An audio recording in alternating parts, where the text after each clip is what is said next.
हम देख रहे हैं मौर्योत्तर काल प्राचीन भारत। सातवाहन शासक हाल ये कौन था? एक कवि भी था और कवियों तथा विद्वानों का आश्रयदाता भी था। कौन? सातवाहन शासक हाल। और सातवाहन शासक हाल के दरबारी रचयिता कौन कौन थे? गुणाढ्य। और गुणाढ्य ने क्या लिखा था? वृहद कथा लिखी थी, वृहद कथा पुस्तक। पेशाची प्राकृत भाषा में सर्ववर्मन। सर्ववर्मन कौन था? ये भी सातवाहन शासक हाल का दरबारी रचयिता था। सर्ववर्मन कातंत्र नामक संस्कृत व्याकरण पुस्तक लिखी थी। गाथा सप्तशती किसकी कृति है? हाल की कृति है और यह प्राकृत भाषा में लिखी गई है। अब देखते हैं हम गौतमीपुत्र सातकर्णी के बारे में, जिसका शासनकाल रहा 106 से 130 ईस्वी तक। सातवाहन वंश का सबसे महान शासक था गौतमीपुत्र सातकर्णी। इसके विजय की जानकारी इसकी माता गौतमी बलश्री के नासिक अभिलेख से मिलती है। किसके बारे में जानकारी मिलती है नासिक अभिलेख से? गौतमीपुत्र सातकर्णी के बारे में। इस अभिलेख में, नासिक अभिलेख में गौतमीपुत्र सातकर्णी को अद्वितीय ब्राह्मण कहा गया है। क्या कहा गया है? अद्वितीय ब्राह्मण। इसके अनुसार उसके घोड़ों ने 3 समुद्रों का पानी पिया था, ऐसा इसमें लिखा हुआ है नासिक अभिलेख में। वेणकटक स्वामी की उपाधि धारण की थी गौतमीपुत्र सातकर्णी ने और वेणकटक नामक नगर की स्थापना की थी। राजराज और विंध्य नरेश की उपाधि भी धारण की थी गौतमीपुत्र सातकर्णी ने। बौद्ध संघ को अजकालकीय ग्राम दान में दिया था। कौन सा ग्राम दान में दिया था? अजकालकीय ग्राम। और भिक्षु संघ को कौन सा ग्राम दान दिया था? करजक ग्राम दान दिया था गौतमीपुत्र सातकर्णी ने। शक शासक नेपान को हराया था गौतमीपुत्र सातकर्णी ने। नासिक जोगलथम्बी से चांदी की लगभग 8000 सिक्के प्राप्त हुए हैं गौतमीपुत्र सातकर्णी के। एक तरफ नेपान और दूसरी तरफ सातकर्णी नाम लिखा हुआ है। गौतमीपुत्र सातकर्णी का साम्राज्य उत्तर में मालवा से लेकर के दक्षिण में कर्नाटक तक फैला हुआ था। वासिष्ठीपुत्र पुलुमावी, इसका शासनकाल 130 से 154 ईस्वी तक था। गौतमीपुत्र सातकर्णी का पुत्र था वासिष्ठीपुत्र पुलुमावी।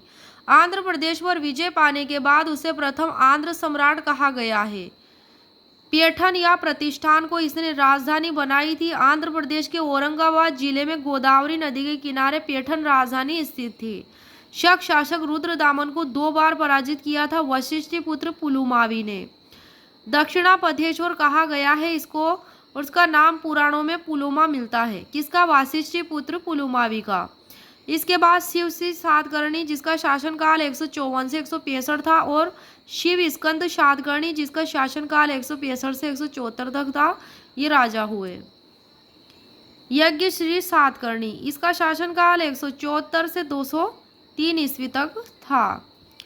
सातवाहन वंश का अंतिम महत्वपूर्ण शासक था यज्ञ श्री सातकर्णी।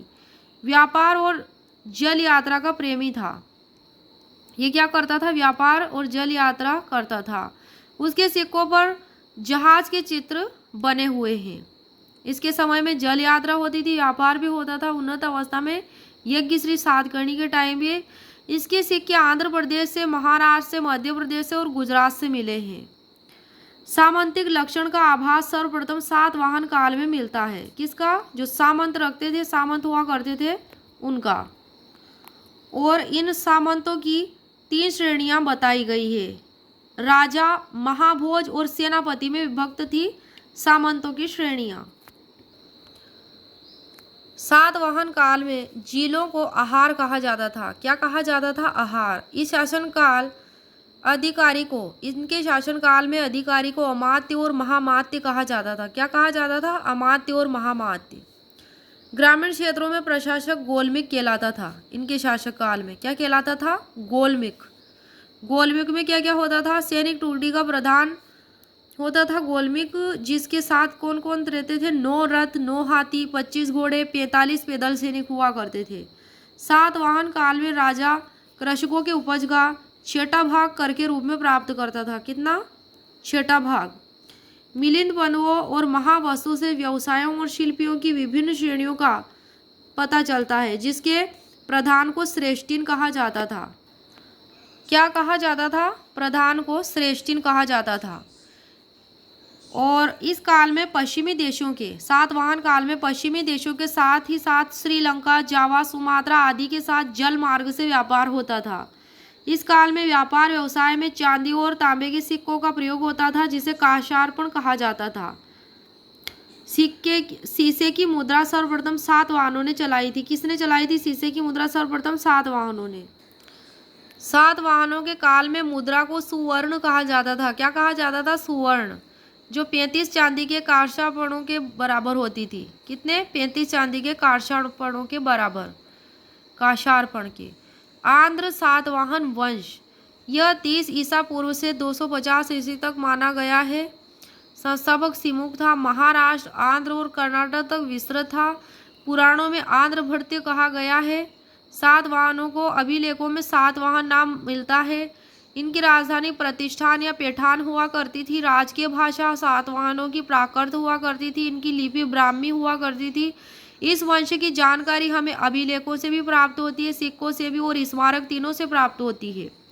रानी नागनिका का नानाघाट अभिलेख पुणे महाराष्ट्र में स्थित है। गौतमी पुत्र शातकर्णी के नासिक से प्राप्त 2 गुहालेख मिले हैं। गौतमी बलश्री का नासिक अभिलेख, वाशिष्ठ पुत्र पुलुमावी का नासिक गुहालेख और कार्ले गुहालेख भी वाशिष्ठ पुत्र पुलुमावी से संबंधित है।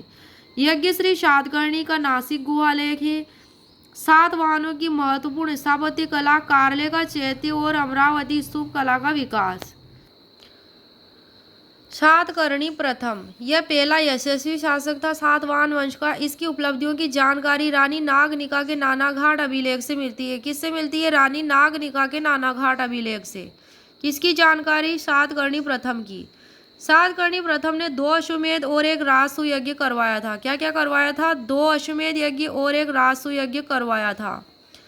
दक्षिणा पदपति और अप्रतिहत चक्र की उपाधियां धारण की थी सातकर्णी प्रथम ने। कौन कौन सी उपाधियां धारण की थी?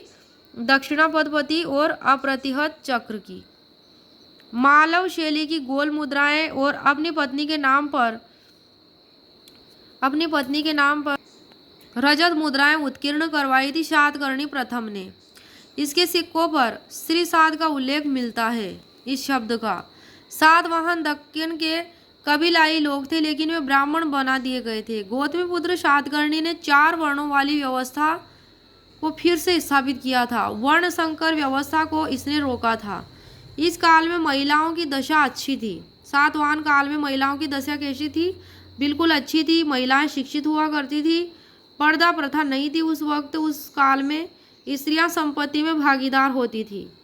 इस समय समाज में अंतरजातीय विवाह होते थे। राज परिवार की महिलाओं द्वारा बौद्ध धर्म को प्रश्रय दिया जाता था। किसको? बौद्ध धर्म को। जबकि पुरुष क्या देते थे? वैदिक धर्म को महत्व देते थे। ये कौन से धर्म को प्रश्रय देते थे? पुरुष ये वैदिक धर्म को और महिलाएं बौद्ध धर्म को प्रश्रय देती थी। सातवाहनों ने ब्राह्मणों और बौद्ध भिक्षुओं को कर मुक्त ग्रामदान देने की प्रथा आरंभ की थी। सातवाहन शासकों ने धार्मिक सहिष्णुता की नीति का पालन किया। हाल की गाथा सप्तशती में शिव पूजा का उल्लेख मिलता है। इंद्र देवता, श्री कृष्ण भगवान, पशुपति और गौरी माता गौरी पूजा का उल्लेख मिलता है। गौतमी पुत्र शातकर्णी ने स्वयं को कृष्ण, बलराम और संकर्षण का स्वरूप स्वीकार किया।